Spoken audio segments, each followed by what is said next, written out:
It has certainly been an exciting 4 months. So on the fiscal policy front, it does look like we're going to get somewhat of an infrastructure bill, which may include tax increases, but I think the odds there are going down. The closer we get to the midterm elections, given how razor thin the margins are in both the House of Representatives and the Senate, the lower the likelihood of significant tax measures. It includes an increase in the capital gains tax rate going to 43.4%.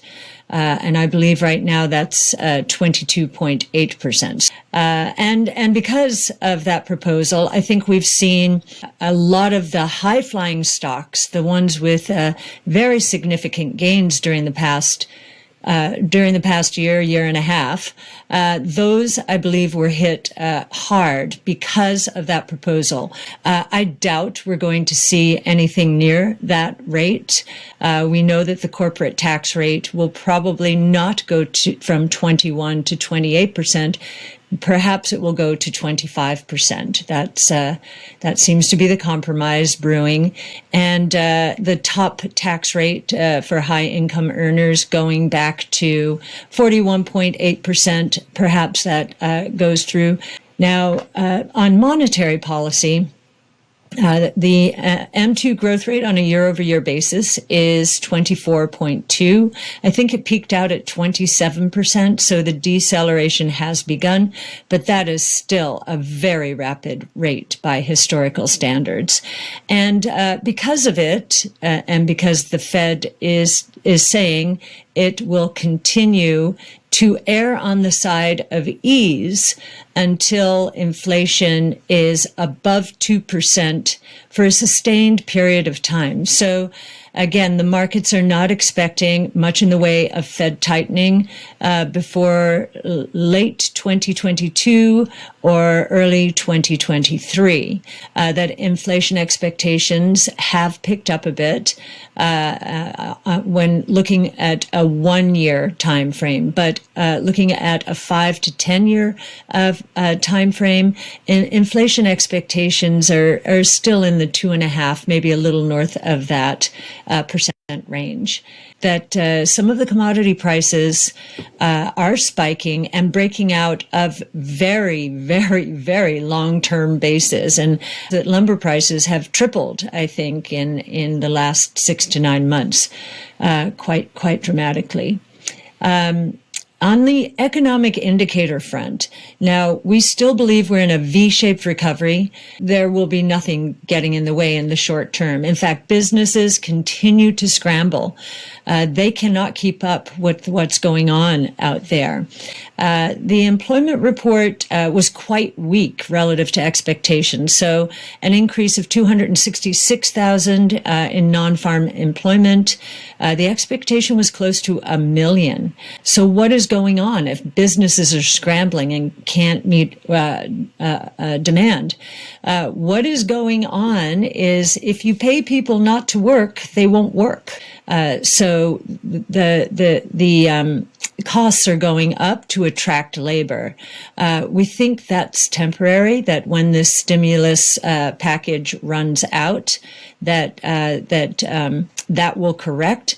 But for right now, that is feeding fears of inflation. On the other hand, what we have is productivity gains. On a year-over-year basis, I think this last quarter we're up 4.1%, and on a sequential basis, annualized, 5.4%. So strong and getting stronger. We got some consumption numbers in the last month that were stunning. The expectation was that retail sales would increase 5.8% in March as the stimulus checks were going out. Instead, the number was 9.8%. Now, that's not a year-over-year increase. That is a month-to-month. At the same time, industrial production is lagging expectations. Industrial production in March was up only 1.4%. The expectations were that it would be up 2.5%. Part of the reason is labor shortages. Businesses scrambling, productivity increasing, pricing power increasing. What this is telling us is profits are screaming. Annualized rate of S&P earnings and that we could be at 250, 260, and with the S&P at roughly 4,200.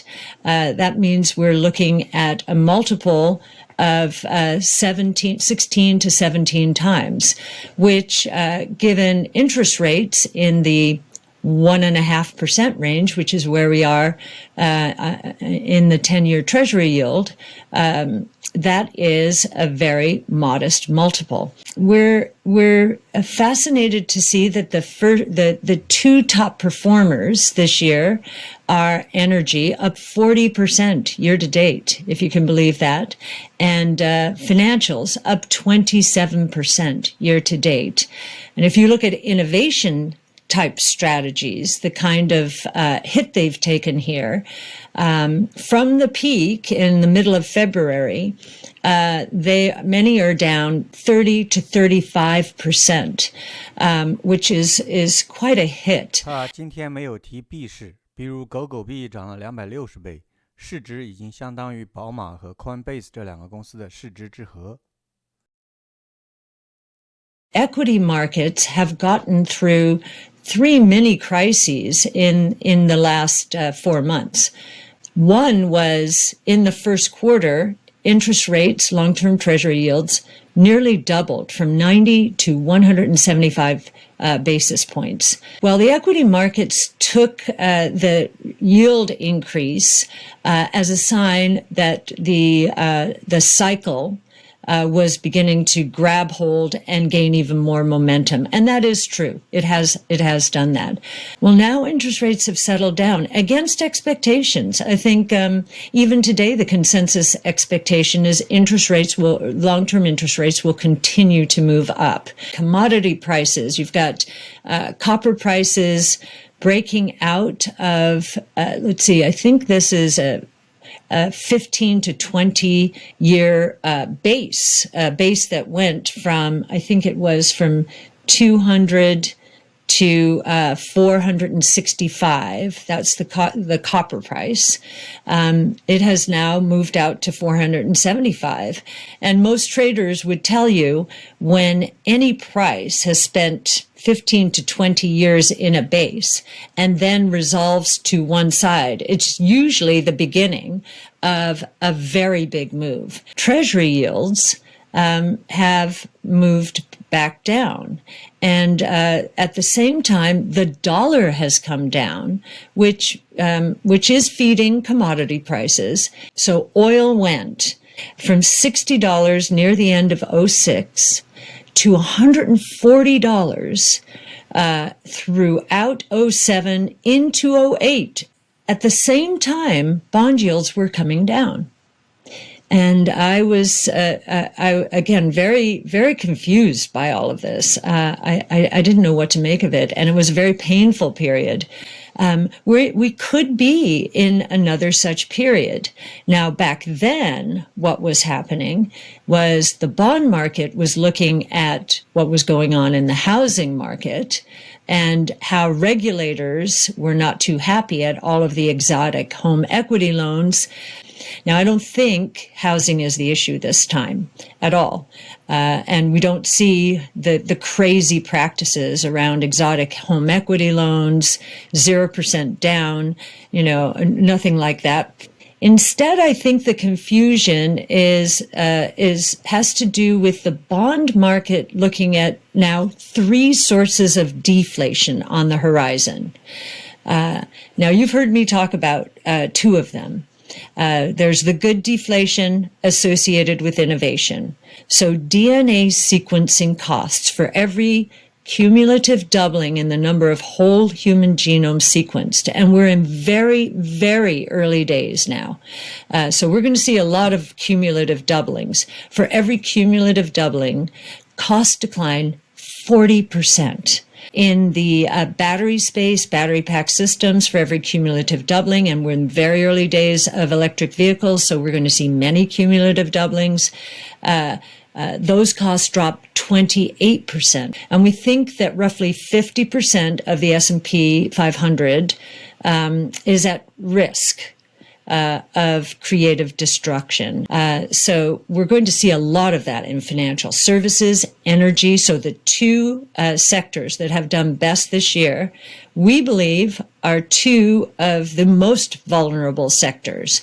That's the bad deflation. Those companies that are too leveraged and have products that will be obsolete are going to have to sell those products at a discount increasingly in order to service their debt.